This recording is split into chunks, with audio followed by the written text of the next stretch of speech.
Hello guys, welcome back Hindi India धर्म and science with Dolly 24। I hope so आप सभी स्वस्थ होंगे, मस्त होंगे, ज़बरदस्त होंगे और अपनी ज़िंदगी में खुशियों को इनवाइट कर रहे होंगे। दोस्तों, तो चलिए आज बात करते हैं एक्ट्रेस तुनिशा शर्मा की। लेकिन उससे पहले अगर आपने मेरा चैनल सब्सक्राइब ना किया हो तो प्लीज़ सब्सक्राइब माई चैनल। दोस्तों, एक्ट्रेस तुनिशा शर्मा, आप लोगों ने सुना होगा अभी हाल में ही इन्होंने जो है अपने को स्टार के साथ में बहस हो गई थी इनकी सेट पर ही, तो इन्होंने फांसी लगा करके अपनी जान दे दी। लेकिन ऐसा क्या कारण था? ये एक बेहद हसीन खुश मिजाज किस्म के इंसान थे और अपने साथी कलाकारों के साथ बहुत अच्छे इनके रिश्ते थे, लेकिन फिर भी इन्होंने अपनी जान दे दी। देखिए, बात मीडिया में जो होती है सो होती है। मीडिया वाले कुछ का कुछ बना देते हैं, इसमें कोई दो राय नहीं है। इन्होंने ये किया, उन्होंने वो किया। जो इंसान ख़त्म हो चुका है उसके बारे में उल्टी सीधी बातें करने से तो अच्छा है कि अपना मुंह बंद रखा जाए। लेकिन ये सब कोई नहीं समझता है। इनकी अगर खूबसूरती की बात करें तो इन्होंने मतलब इनकी खूबसूरती बेदाग थी, रंगीन थी और बहुत ही चुलबुली किस्म की इंसान थी।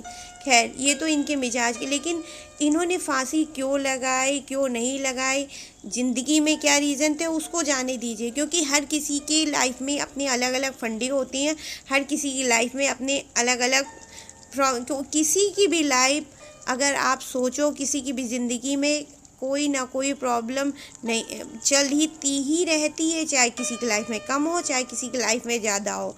लेकिन आखिर ऐसे कौन से ग्रह होते हैं जो आपको फांसी लगाने पे या खुदकुशी करने में या आपको अपने हाथों से ही जान लेने में मजबूर करते हैं?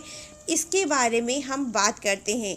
लेकिन उससे पहले फिर से मैं बोल रही हूँ दोस्तों, अगर आप सभी ने मेरे चैनल को सब्सक्राइब ना किया हो तो please please please subscribe my channel. दोस्तों, मैंने तुनिशा शर्मा जी की डेट ऑफ बर्थ देखी है। इनकी date of birth plus year, मतलब जो जन्म का दिन है और साल, दोनों ही कहीं ना कहीं दो से विभाज्य या भाग या डिवाइड, कुछ भी आप बोल लो, मतलब दो अंक से डिवाइड हो रहे हैं। दो अंक से जो ये डिवाइड होते हैं, तो इसका मतलब साफ है कि इनकी स्वामी राशि चंद्र थी। और जिसकी राशि स्वामी चंद्र होता है, मतलब उसका कहीं ना कहीं उसका संबंध तत्व से, जल तत्व से है। तत्व बहुत सारे होते हैं लेकिन उनका संबंध जल तत्व से होता है, और जल आप जिस बर्तन में डालते हैं उसी का वो आकार ग्रहण कर लेता है। उसको कोई भी अगर आप जग में डालोगे तो जग की तरह, जग के शेप में चला जाएगा। ग्लास में डालेंगे तो ग्लास में चला जाएगा। कटोरी में डालोगे कटोरी में आ जाएगा। थाली में डालोगे थाली, मतलब साफ कहने का कि जल तत्व बहुत ही मुलायम, सॉफ्ट और अच्छे तत्व में माना जाता है। लेकिन ऐसे लोगों का मन बहुत ही कोमल, नाजुक और गंभीर होता है। वो थोड़ी थोड़ी बात में इमोशनल हो जाते हैं और हर एक बात को ये जो है अपने मन में रख लेते हैं। अगर आप इनको बात नहीं भी कहेंगे, उस जगह पे कोई दूसरा इंसान है, आप उसको भी बात कहेंगे, लेकिन ये जल तत्व के लोग जो है उस जगह स्थित होते हैं या उस जगह ये खड़े होते हैं, बैठे होते हैं, कुछ भी कर रहे होते हैं, होना चाहिए इनको। तो ये जो है हर बात को बहुत ही सीरियसली अपने मन पे ले लेते हैं। इन लोगों से ज़्यादा आर्ग्यूमेंट करना बिल्कुल भी अच्छा नहीं होता है। जितना हो सके जल तत्व के लोगों से आर्ग्यूमेंट ना करें। इनसे बहस करने से कोई फ़ायदा नहीं, क्योंकि ये बहुत ही इमोशनल फुल इंसान होते हैं। इमोशंस इनके अंदर कूट के भरा होता है। भावनात्मक रूप से ये लोग बहुत ही कमज़ोर किस्म के होते हैं। आप इनसे अगर कोई भी बात कही देते हैं, अगर ये उसको अपने मन में नहीं भी चाहें, लेकिन आपने अपने मुंह से इनको बात बोल दी, आपने अपने दिल से बोली हो या ना बोली हो, लेकिन आपके मुंह से निकल गई हो, तो ये हर बात, मतलब अपने दिल में वो बात रख जरूर लेते हैं। जल तत्व के लोग बहुत ही सुंदर भी होते हैं, आकर्षक भी होते हैं, यूनिक भी होते हैं। अगर जिनका स्वामी गुरु चंद्र है उनकी डेट ऑफ बर्थ कहीं ना कहीं 2 से विभाज्य हो रही है, भाज्य हो रही है, सिर्फ उसको 2 अंक से कटनी चाहिए। वो अंक किसी तरह भी, मतलब डेट ऑफ बर्थ हो, साल हो, महीना हो, तीनों में कोई भी चीज़ अगर 2 से विभाज्य होती है तो ऐसे लोग इमोशन कूट कूट के भरा होता है और उनका स्वामी ग्रह होता है चंद्र। तो चंद्र जो होता है मन की स्थिति को कब आपकी बदल दे, कब आपके इमोशंस को अपने कंट्रोल में कर ले। कहते हैं जितनी चंद्रमा के अंदर क्वालिटियाँ होती हैं, विशेषता होती है, जैसे चंद्रमा बहुत ही मुलायम होता है, अच्छा होता है बहुत, मतलब चंद्र की रोशनी आप देखिए तो क्या मिलता है आपको, शीतलता मिलती है कि नहीं मिलती है। जब आप चंद्रमा की रोशनी देखते हैं तो आपको शीतलता मिलती है और मन भी बड़ा शांत होता है, मधुर होता है, और आप सोचते हैं चंद्र की रोशनी में बैठ करके थोड़ी देर क्यों ना हो वक्त गुजार लिया जाए। तो सेम इन लोगों को चंद्र, मतलब जल तत्व के लोगों को देखने से भी सेम इसी प्रकार की भावनाएं आपके मन में उठती हैं और आप सोचते हो कि चलो इनसे थोड़ा बात कर लिया जाए, इनसे थोड़ा मतलब परिचय बनाया जाए। जल तत्व के लोग बहुत आकर्षक होते हैं, सुंदर होते हैं और इनमें अट्रैक्शन इतना खुल के भरा होता है ना कि आप इनको देखेंगे, बस देखते ही बस आपको इनसे बात करने का मन होता है।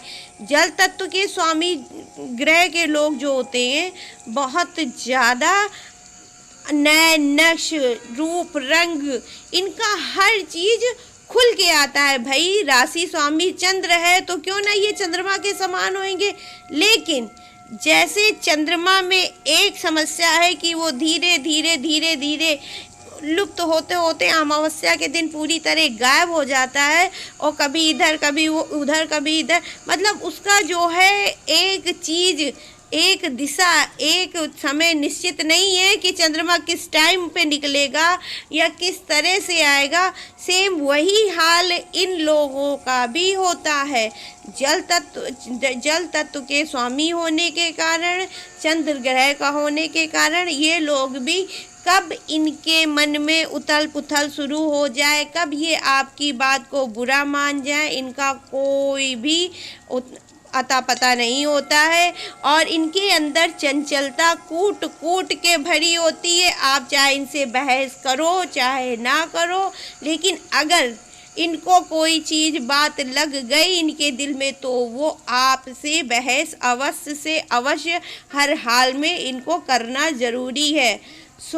मेरे प्यारे दोस्तों, अगर आपका डेट ऑफ बर्थ या आपका ग्रह स्वामी या आपका मून मतलब सनसाइन किसी भी जगह पर, मतलब आपका मूल्यांक, भाग्यांक, डेट ऑफ कुछ भी 2 से विभाज्य हो रहा हो, मतलब कट रहा हो, तो आप अपने आप को सावधान करिए और जितना हो सके महादेव की पूजा उपासना करिए। कहते हैं 2 अंक के लोगों को पूजा उपासना विशेष रूप से महादेव की करनी चाहिए, क्योंकि महादेव चंद्र के स्वामी है। महादेव ने अपने मस्तक पे, आपने देखा होगा महादेव की, अगर आपने कहीं भी पिक देखी हो, महादेव भगवान की जो है फोटो देखी हो तो आपने देखा होगा वो अपने सर पे चंद्रमा को विराजमान रखते हैं।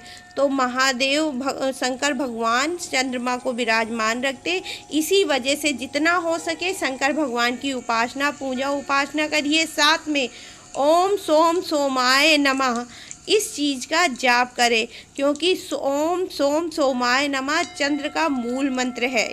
इसके अलावा अगर आपको इन सब चीज़ों को करने से, पहली बात तो अगर आप रेगुलर शंकर जी का पूजा पाठ करते हैं और चंद्रमा की जो है चंद्रमा का मंत्र जाप करते हैं तो आपको काफ़ी आराम होगा।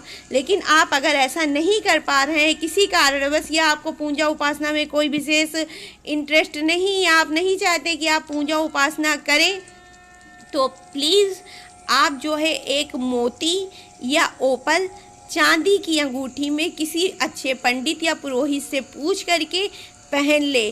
क्योंकि मन की चंचलता कभी कभी आपको इतना अधिक दुविधा में डाल देती है कि आप समझ भी नहीं पाते हो कि आप क्या सही कर रहे हो क्या गलत, पर आप कर देते हो।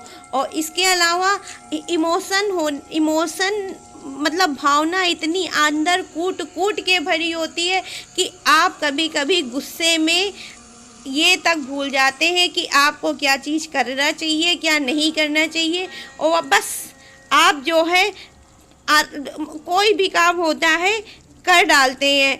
इसी वजह से उसका आगे आने होने वाला परिणाम क्या है उस पर आप कभी ध्यान नहीं देते हैं। सिर्फ काम करना है तो है, इसलिए जितना हो सके अपनी मन की भावनाओं को स्थिर रखिए, संयम रखिए और महादेव की उपासना करिए, सब कुछ अच्छा होगा।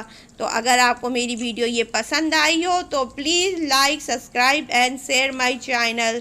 थैंक यू दोस्तों, राधे राधे।